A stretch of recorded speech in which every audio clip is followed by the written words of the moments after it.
Assalamualaikum warahmatullahi wabarakatuh.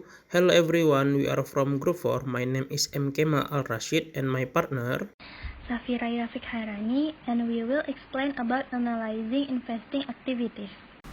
Investing analysis are activities that are exposed to various kinds of risks and uncertainties that are often difficult to predict by investors. Before an investor decides to invest his funds in the capital market, there is an important activity that needs to be done, namely careful assessment of the issuer. Assets are resources controlled by a company with the aim of generating profit. Assets can be classified into two groups, namely current asset and non-current asset. Current assets are resources or claim on resources that can be directly converted into cash throughout the company's operating cycle. Long-term assets, also known as fixed asset or non-current asset, are resources or claims on resources that are expected to provide benefit to the company during a period exceeding the current period. Financial asset mainly consists of securities and investment. Operating asset consists of most of the company asset. These assets are valued at their cost and are productive operating assets that are expected to provide a return above normal income. As explained before, current assets are resources or claim against resources that can be directly converted into cash, usually within the period of the company operating cycle. This cycle is the process where the company converts cash into short-term asset and returns it to cash as part of its ongoing operating activities. For manufacturing companies, this include purchasing raw material, converting raw material into finished product, and then selling and collecting cash from account receivable. Cash reflects both the starting and ending points of the operating cycle. The operating cycle is used to distinguish assets and liabilities in current and non-current categories. Next is cash and cash equivalent. Cash is the most liquid asset, including currency, deposit funds, money order, and checks. Meanwhile, cash equivalent are classified as very liquid assets, short-term investment that are ready to be converted into cash and are almost due, so the risk of price change caused by movement in the interest rate is minimal. The liquidation concept is important in the analysis of financial statement. Liquidity means the amount of cash or cash that the company has with the amount of cash that can be obtained in a short time. The number of liquid assets that companies report on their balance sheet varies widely. From examining the amount of liquid assets for the company, the analysis should also considering the following. First, the extent to which cash equivalents are invested in equity securities. Companies may experience a decrease in liquidity if the market value of those investment securities falls.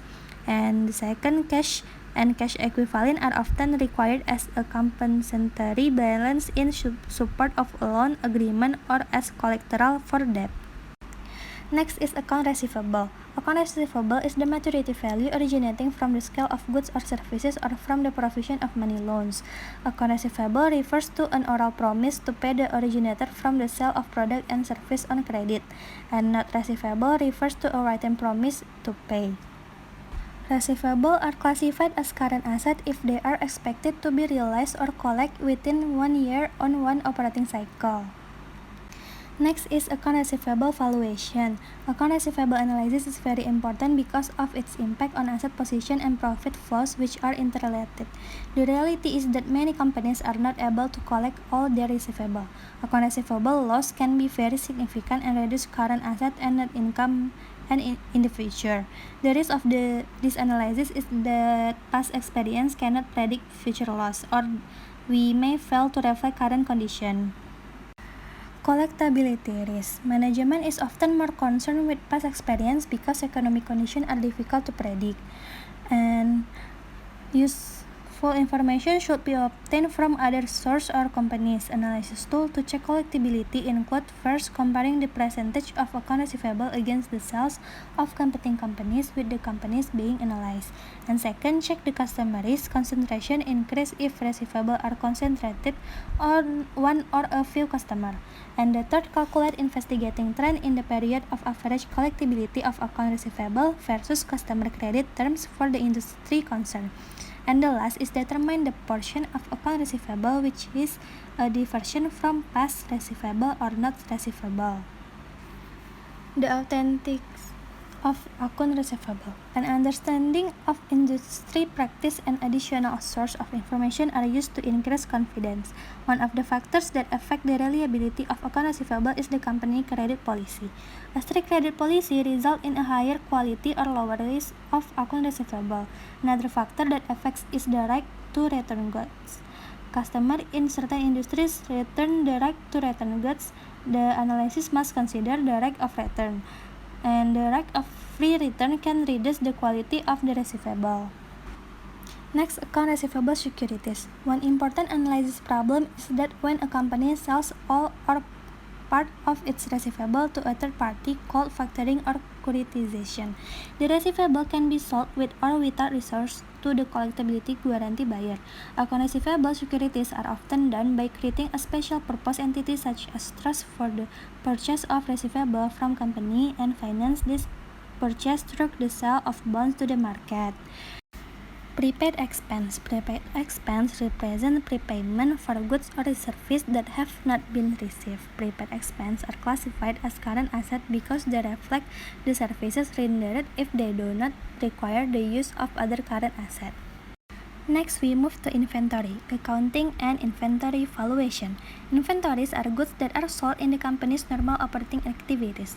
The importance of the accumulated cost method in the valuation of inventories is due to its impact on net income and asset valuation. The inventory equation can be used to understand the flow of inventory. For trading companies, beginning inventory plus net purchase minus cost of goods sold, and we can result ending inventory. Inventory costs are initially recorded on the balance sheet. When the inventory is sold, these costs are removed from the balance sheet and flow to the income statement as cost of goods sold. Costs cannot be in two places at the same time, but can be recorded on the balance sheet as future expense or recognized now on the profitability statement of income to be linked to sales revenue. However, if inventory is available at the end of the accounting period, it is important to determine which inventory has been sold and which costs are available on the balance sheet. Inventory cost flow. GAAP provides a company with three options for determining which cost to associate with sales. First is first in, first out, or FIFO. This method assumes that the first to be bought is the first to be sold. And the second is last in, first out, or LIFO, and this method assumes that what is bought last is the first to be sold. The last is average cost. Units are sold regardless of the order in which they were purchased and calculate COGS and ending inventory as a simple weighted average. COGS is calculated using the weighted average of the total cost of goods sold available for sale divided by the number of units available for sale. Now we will talk about introduction to long-term asset. Long-term assets are resources that are used to generate operating revenue for more than one period. The most common type of long-term asset is tangible fixed asset, such as property, plant, and equipment. Long-term assets include intangible assets such as patent, trademark, copyright, and goodwill. Accounting for long-term asset. First, capitalization is the process of deferring a cost that is incurred in the current period, but whose benefits are expected to extend to one or more future period. It is capitalization that creates an asset account. Next is allocation. Is the process of periodically expensing a deferred cost to one or more future expected benefit periods. This allocation process is called depreciation for tangible asset, amortization for intangible asset, and depletion for natural resources. Last is impairment. Is the process of writing down the book value of the asset when its expected cash flow are no longer sufficient to recover the remaining cost report on the balance sheet. Now we move to capitalizing versus expensing, financial statement, and ratio effect. Capitalization is an important part of accounting. It affects both financial statement and their ratio. It also contributes to the superiority of earning over cash flow as a measure of financial performance. First, effect of capitalization on income. Capitalization has two effects on income. First, it postpones recognition of expense in the income statement, and second is capitalization yields a smoother income series. Second effect of capitalization for return on investment. Capitalization decreases volatility in income measure and similarly return on investment ratio. It affects both the numerator or income and denominator or investment basis of the return on investment ratio. Third is effect of capitalization on solvency ratio. Under immediate expensing of asset cost, solvency ratio such as debt to equity reflect more purely on a company than warranted. This occurs because the immediate expensing of costs understates equity for companies with productive asset. Last is effect of capitalization on operating cash flow. When asset costs are immediately expensed, they are reported as operating cash flow. In contrast, when asset costs are capitalized, they are reported as investing cash outflow. Plant asset and natural resources. Property, plant and equipment are non-current tangible assets used in the manufacturing, merchandising, or service process to generate revenue and cash flow for more than one period. Accordingly, these assets have expected useful life extending over more than one period. These assets are intended for use in operating activities and are not acquired for sale in the ordinary course of business. Now we will talk about valuing plant asset and natural resources. First, valuing property, plant and equipment. The historical cost principle is applied when valuing property, plant and equipment. Historical cost valuation implies a company initially record an asset as its purchase cost. These costs include any expense necessary to bring the asset to a usable or serviceable condition and location, such as freight, installation, tax, and setup. Second is valuing natural resources. Natural resources, also called wasting asset, are right to extract or consume natural resources. Examples are purchase right to mineral, timber, natural gas, and petroleum. Companies report natural resources at historical cost plus cost of discovery, exploration, and development. Next is depreciation. Depreciation is the allocation of the cost of plant and equipment over their useful life. Although added back in the statement of cash flow as a non-cash expense, depreciation doesn't provide funds for replacement of an asset. Next is rate of depreciation. The rate of depreciation depends on two factors. First, useful life, and second, allocation method. Useful life. The useful life of asset vary greatly. Assumptions regarding useful life of asset are based on economic condition, engineering studies, experience, and information about an asset physical and productive properties. Physical deterioration is an important factor limiting useful life, and nearly all assets are subject to it. The frequency and quality of maintenance bear on physical deterioration. Allocation method.